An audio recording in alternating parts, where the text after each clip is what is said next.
એકદમ ટેસ્ટી એવા ખમણ બનીને રેડી છે ફ્રેન્ડ્સ. ચાલો નાસ્તો કરવા. હલો ફ્રેન્ડ્સ, રાધે માધવ, જય માતાજી, જય Dwarkadhish. Welcome back to Jignaba kitchen. તો ફ્રેન્ડ્સ, જિજ્ઞાબા કિચનમાં આજે આટલી બધી પલાળેલી ચણાની દાળ છે. જો ફ્રેન્ડ્સ, તો એમાંથી મેં અડધી ચણાની દાળ તો મેં વેડમી કરવા મૂકી દીધી, બાફવા મૂકી દીધી છે. અને બીજી જે અડધી વધી છે તેનું શું કરવું ફ્રેન્ડ્સ, ચાલો વિચાર કરું છું. તો ફ્રેન્ડ્સ ચાલો, હવે અડધી આપણે વેડમી બનાવવા માટે મૂકી દીધી છે, બાફવા માટે. અને બીજી જે અડધી છે તેની આપણે ચણાની દાળના ખમણ તે બનાવી લેશું. તો તેના માટે આપણે દહીં નાખીને ચણાની દાળની પહેલાં પેસ્ટ બનાવી લેશું, અધકચરું તેને દળી લેશું અને તેનો મસ્ત રીતે આથો આવવા દેશું. ત્યારબાદ તેના મસ્ત મજાના વાટી દાળના જે ખમણ કે ચણાની દાળના તે બનાવી લેશું. તો ચાલો ફ્રેન્ડ્સ, પહેલાં આપણે બેટર રેડી કરી લઈએ. તો ફ્રેન્ડ્સ, હવે આપણી ચણાની દાળને આપણે ગ્રાઇન્ડ કરી લેશું. તો આવી રીતે જારમાં મેં ચણાની દાળ લઈ લીધી છે અને હવે તેની અંદર આપણે 2 થી 3 ટેબલ સ્પૂન દહીં એડ કરીને તેને આપણે થોડું પાણી એડ કરવાનું છે. બહુ પાણી એડ નથી કરવાનું, એટલે થોડું, એટલે 3 થી 4 ચમચી જેટલું પાણી એડ કરીને તેને આપણે સરસ પેસ્ટ બનાવી લેશું. તો ફ્રેન્ડ્સ, આપણું બેટર જુઓ એકદમ બનીને સરસ તૈયાર થઈ ગયું છે. હવે આપણે આપણા બેટરને 2 થી 3 મિનિટ માટે મસ્ત રીતે ફેંટી લેશું. જો ફ્રેન્ડ્સ, અને તેનો મસ્ત રીતે આપણે આથો આવવા દઈશું. ફ્રેન્ડ્સ, મેં કાલ રાત્રે ચણાની દાળને પલાળી હતી, અત્યારે સવારમાં મેં એને દળી લીધી છે અને સાંજે આપણે આના વાટી દાળના ખમણ ઉતારીશું. તો ફ્રેન્ડ્સ, હવે આપણે બેટરને મસ્ત રીતે 5 મિનિટ માટે એક જ કન્ડિશનમાં હલાવીને ડબ્બો પેક કરીને મૂકી દેવાનો છે, એટલે સાંજે મસ્ત તેનો આથો આવી જાય. ત્યારબાદ આપણે તેના ખમણ ઉતારી લઈશું. તો ફ્રેન્ડ્સ, તમે જોઈ શકો છો કે આપણી જે ચણાની દાળ આપણે પલાળીને મૂકી દીધી હતી તેનો મસ્ત મજાનો આથો આવી ગયો છે. હવે આપણે આ બેટરને થોડું પાણી નાખીને ઢીલું કરીને તેમાં મીઠું, બેકિંગ સોડા અને હળદર નાખીને સરસ મજાના આપણે વાટી દાળના ખમણ ઉતારી લેશું. ફ્રેન્ડ્સ, હવે આપણે આપણા બેટરમાં મીઠું, ખાવાનો સોડા અને હળદર નાખીને તેનું સરસ બેટર રેડી કરી દઈશું. તો ફ્રેન્ડ્સ, બેટર થોડું જાડું છે તો તેમાં હજી આપણે થોડું પાણી એડ કરીશું. ત્યારબાદ તેમાં આપણે હળદર એડ કરીશું. ત્યારબાદ તેમાં આપણે મીઠું એડ કરીશું. મીઠું તમારે તમારા સ્વાદ પ્રમાણે એડ કરવું.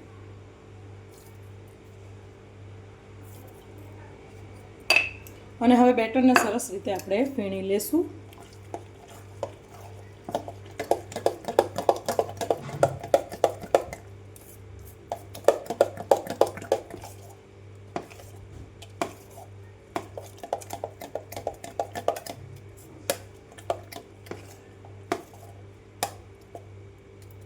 થોડું હજી આપણે પાણી એડ કરીશું.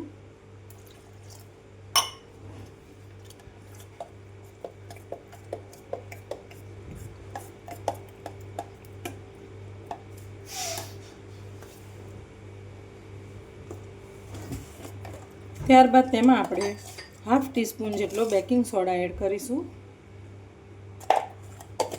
તેને એક્ટિવ કરવા માટે થોડું તેની ઉપર પાણી એડ કરીશું અને હવે મસ્ત રીતે બધું હલાવી લેશું.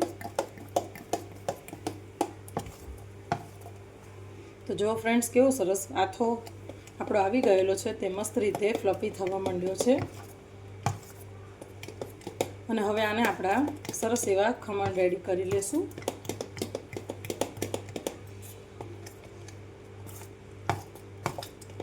હવે આ ખમણને આપણે ઢોકળિયામાં બનાવી લેવાના છે.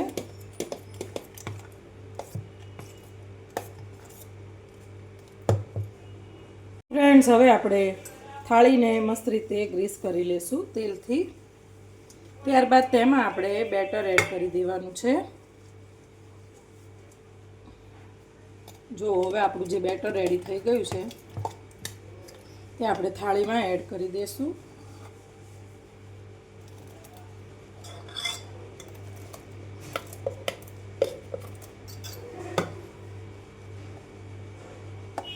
અને હવે આ ઢોકળિયાની થાળી આપણે ઢોકળિયામાં મૂકીને સ્ટીમ કરી લેશું.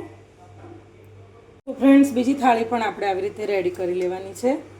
તેને પણ મેં તેલથી ગ્રીસ કરી લીધી છે અને તેનું પણ બેટર આપણે થાળીમાં એડ કરી દેવાનું છે.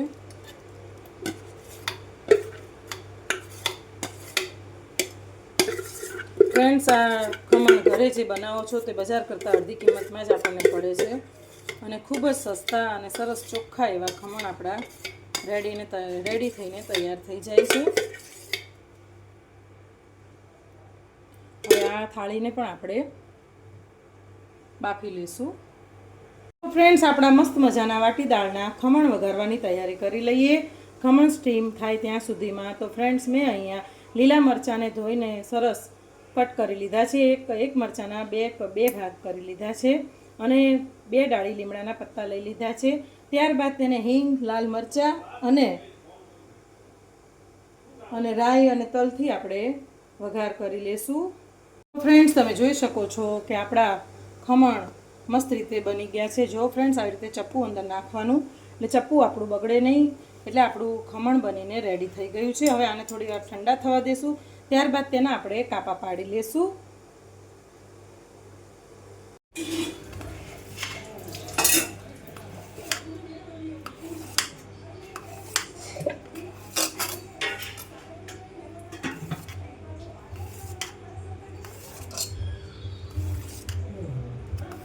તો ફ્રેન્ડ્સ, આપણા ખમણની પ્લેટ સરસ તૈયાર થઈ ગઈ છે અને હવે તેને મેં સરસ રીતે કટ પણ કરી લીધું છે અને હવે આને આપણે કાઢીને વઘારી લેશું.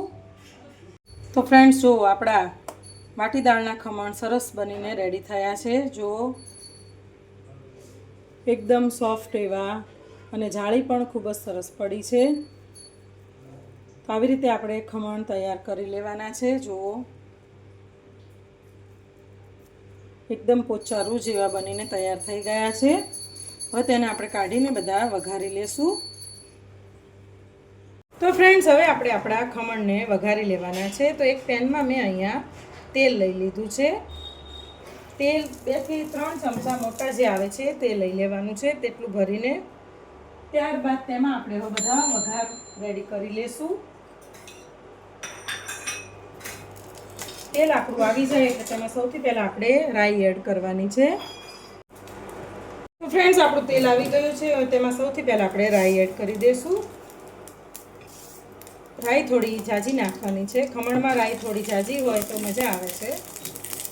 ત્યારબાદ તેમાં આપણે જે લીલા મરચાં અને લીમડો લઈ લીધો છે તે આપણે નાખી દેવાનો છે. રાઈ આપણી ચટકી જાય એટલે.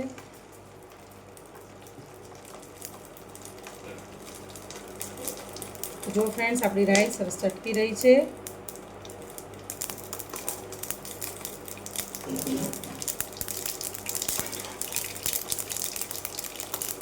ત્યારબાદ તેમાં આપણે લીલા મરચાં અને લીમડો એડ કરી દઈશું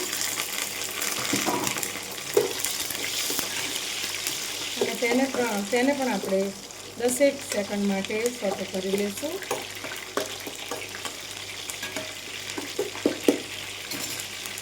ત્યારબાદ તેમાં આપણે હિંગ એડ કરીશું.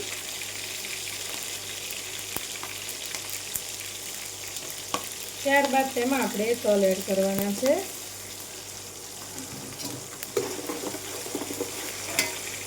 ત્યારબાદ તેમાં આપણે લાલ મરચું એડ કરી દઈશું. થોડું પાણી એડ કરી દઈશું પહેલાં અને તેમાં આપણે લાલ મરચું એડ કરી દઈશું એટલે આપણું મરચું જે છે તે બળે નહીં અને બધું મસ્ત મિક્સ કરીને હવે તેમાં આપણે આપણા ખમણ એડ કરી દઈશું અને હવે ખમણને આપણે ઉછાળી લેવાના છે.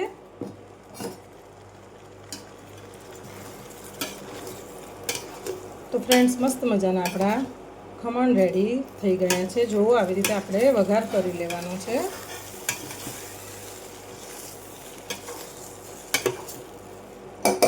ફ્રેન્ડ્સ, ઘરે જ કેવા સરસ સસ્તા એવા વાટી દાળના ખમણ બનીને રેડી થઈ જાય છે.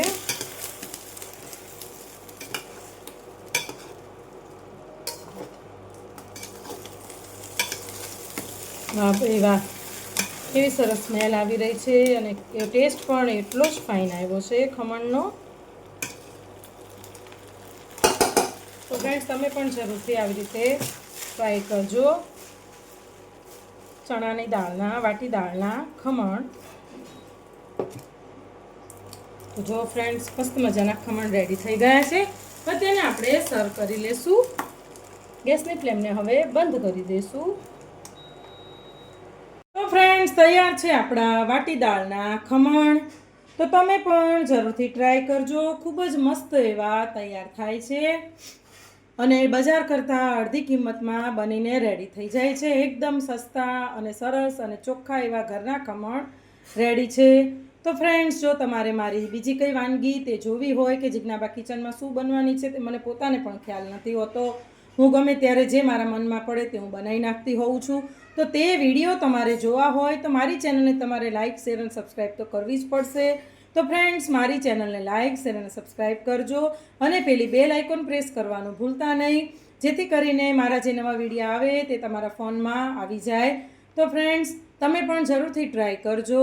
તો ચાલો ફરીથી મળીશું જિજ્ઞાબા કિચનમાં. રાધે રાધે, જય દ્વારકાધીશ, જય માતાજી. Bye and see you soon.